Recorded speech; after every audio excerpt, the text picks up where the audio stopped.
Hey guys and gals, welcome to K6 Outdoors. I am your host, Kyle.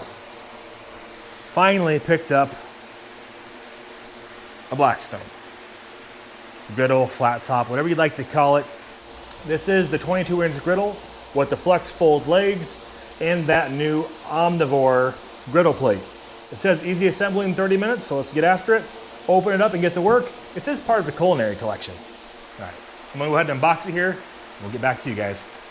I'm gonna go ahead and apologize in advance. There's a fan running in the background. You guys shouldn't hear any wind noise, but you may hear the fan running. It's hotter than all blazes outside, like 102 degrees. That's with humidity, it's bad. It's like instant sweat, you know, that type of sweat that makes your eyelids sweat, you know. Anyways, let's go ahead and get this open.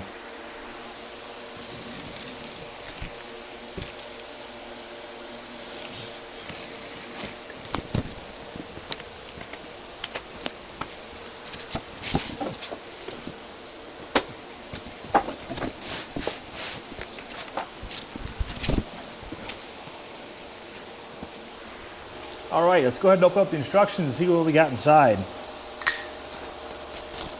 Activate your warranty. All right, we'll do that later. We got the instructions and the all-important Blackstone label. We'll add that to the Yeti cooler. We're gonna do the right thing and build this on top of the box, so I don't have to bend over so far, because why not? All right, step one, looks like we need a crescent wrench and a screwdriver. So the first step is to set this up on here, the griddle body. We can do that. All right. Step one, remove the griddle body from the packaging and place it on the flat, smooth surface. It's flat and smooth enough. Install the two control knobs. Come in this nice little package here. Pull them out.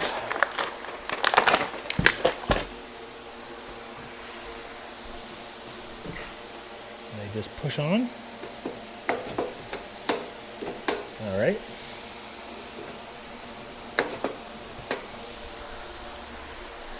The handle that's inside here, zip tied.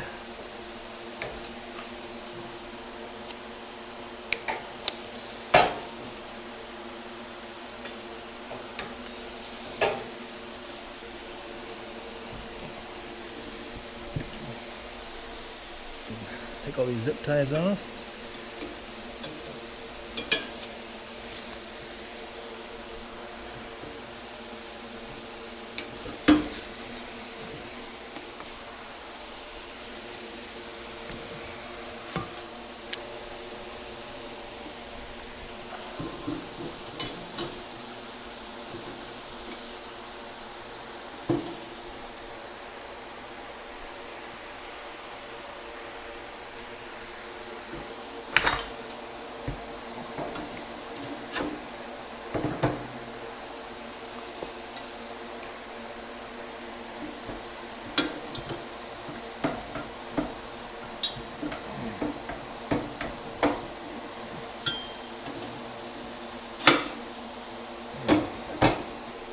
Use 12 M6 bolts here. Install all the screws.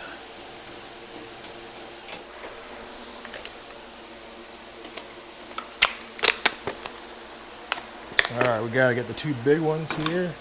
Put the bushings on them.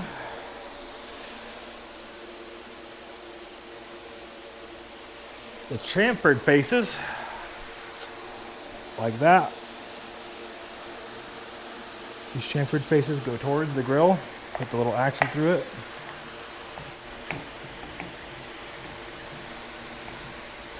All right, those are on.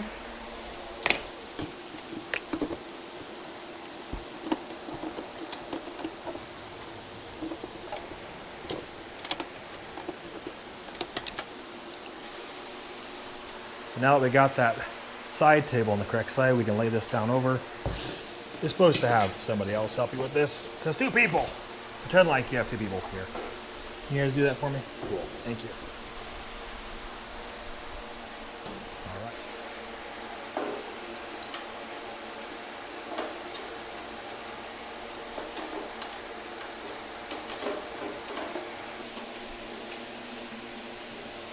right, handle's on.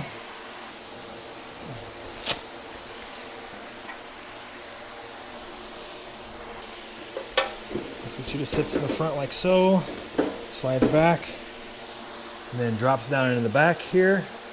And you put 2 screws to hold the top on.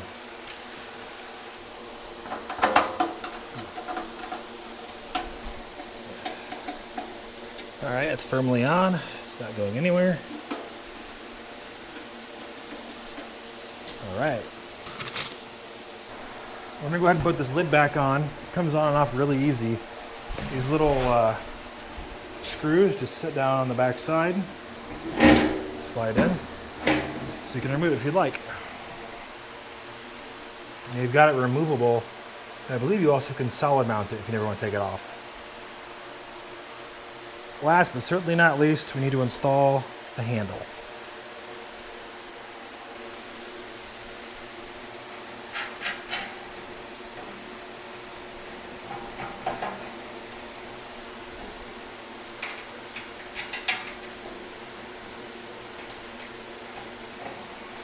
I will put Amazon affiliate links down below for this stuff. If you guys choose to use those links, just remember they are affiliate links, and I do get a little commission off of those. But it's just a good way to support the channel, and it costs you guys nothing else. All right, the handle's on. Go ahead and take this off of here.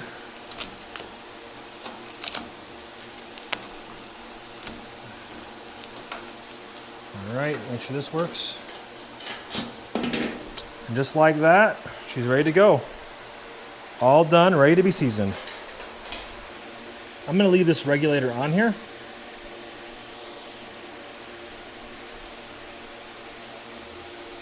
Mostly because I'm gonna use this hose I picked up on Amazon. Now, Blackstone also sells one that you can use just to screw in and get rid of this regulator. But I kind of like leaving that in case I do want to use 1-pound cylinders and I can't forget it. But this specific hose has got a gauge on it, and this threads right into that connection to simulate a 1-pound bottle. So we're just going to screw that on there.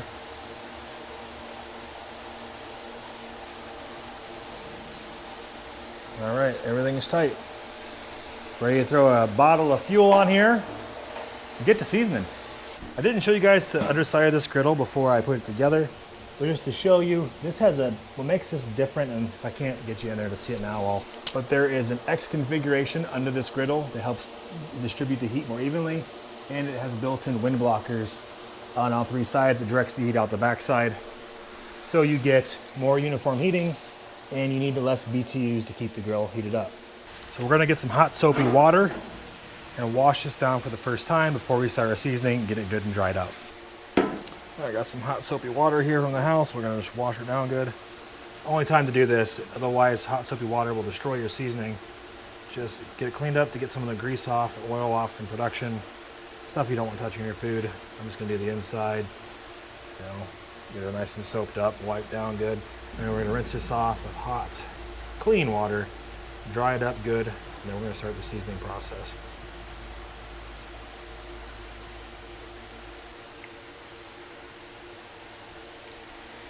This works good. We're gonna get her all hot and dried up anyway, so.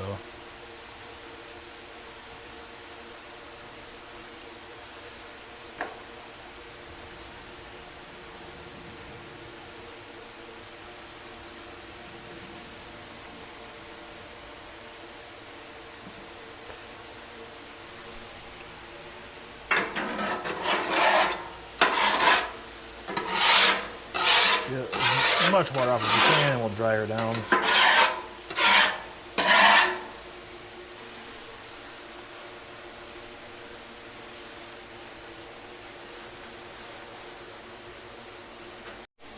Then go ahead and turn the gas on. We'll wait for this to change colors when it's been on high for about 10 minutes, and then we'll be able to add some oil. We're gonna go ahead and fire it up, push in, turn. May take a couple times the first time because there is no gas in the line.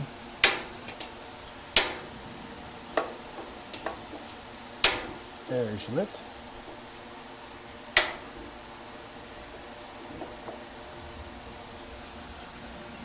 all 4 burners are lit in there.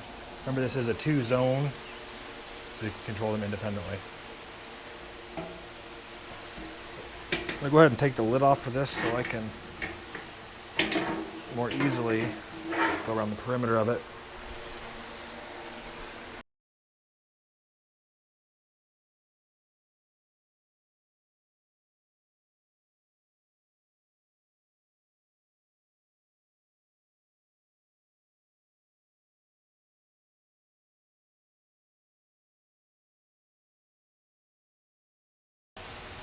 Now we're gonna put a couple of tablespoons of oil on this, and we'll wait for it to smoke off, and then we'll repeat that process.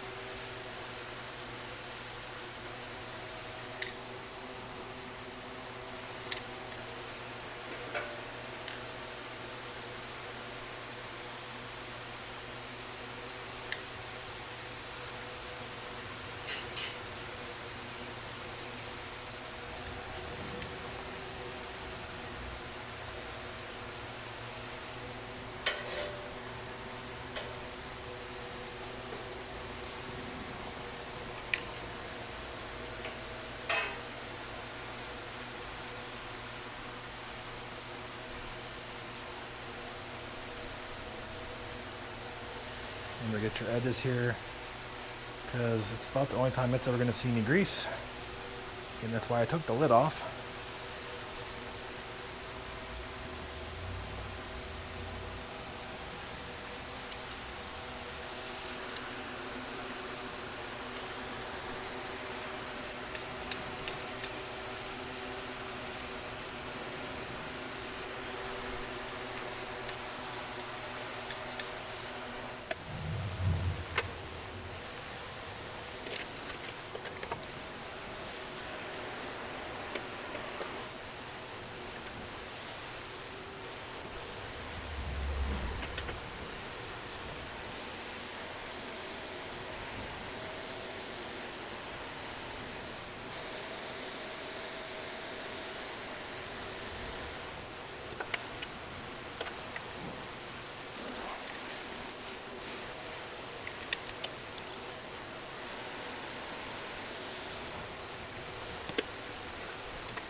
Look at that nice seasoning. You already saw I cooked some lunch here, and it turned out really good. I'm gonna let this thing cool down, and I'll show you guys a few more features on this thing. And I'll go ahead and apply one light coat of oil so it can sit here and stay protected in between.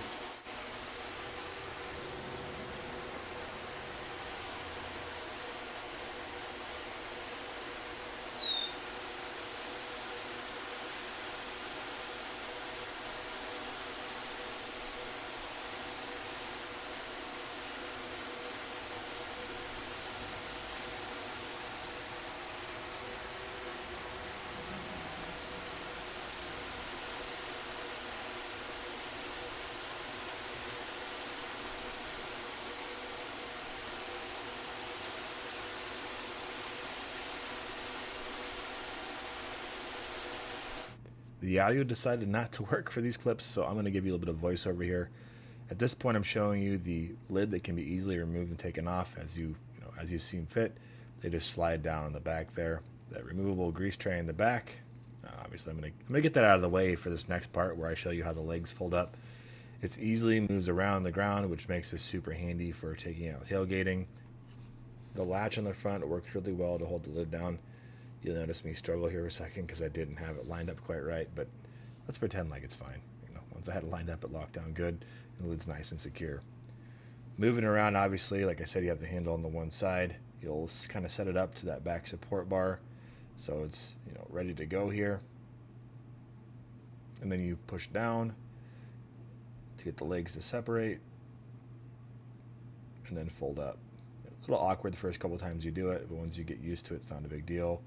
You'll fold it up on itself, and then down here there's a little latch. You fold it across into a little hole, and it locks the legs in place right there. So at that point, you're ready to go.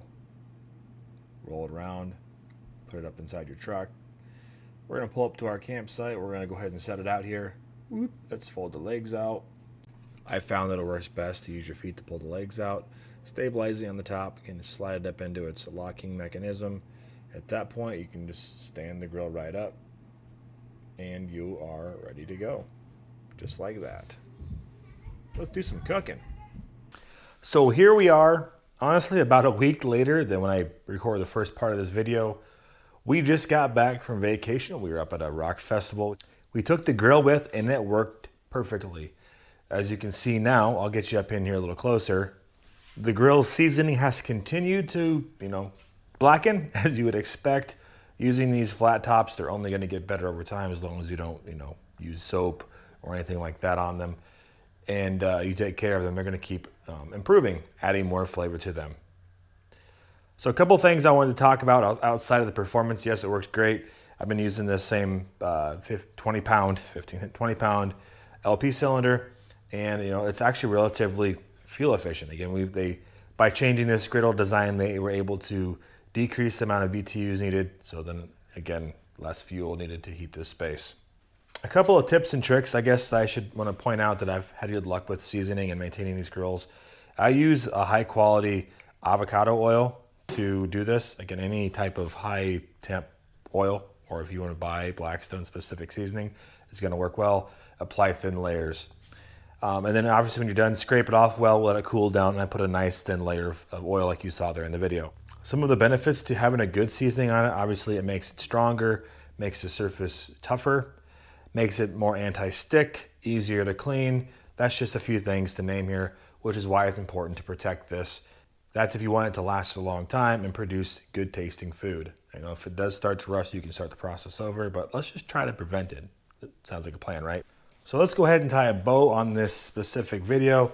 I've been very happy so far with this unit. I can see why, they brought it out. This is the Culinary Blackstone series you pick up basically exclusively at Lowe's from my understanding. It's very similar to the On The Go, but the lid's different, the handle, and a couple of other accoutrements on this thing are a little different, but vastly the same. I will put links below to Amazon to some of the stuff I used on today's video. And if you guys choose to use those links, just remember they are affiliate links, so I make a small bit of commission off of those, but it's of no expense to you guys on the channel. It's just something Amazon pays out to their affiliate members. Again, great start. Obviously, we'll have to see how long this thing does last, but I do love the portability. Some of the side table storage you'll lose by having the portability, but I've got other things sitting around, little tables we can use to accommodate that. But again, it's a nice 22-inch surface that's worked well. It's obviously going to be able to cook less food than the bigger ones, but it's going to use less fuel. And it is handier to have around.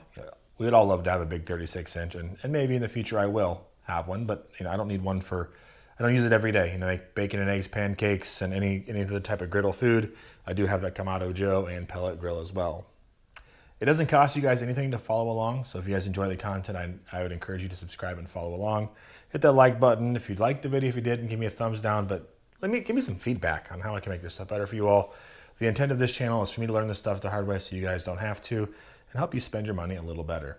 Again, I'm impressed with the initial quality of this grill. It seems to work really well.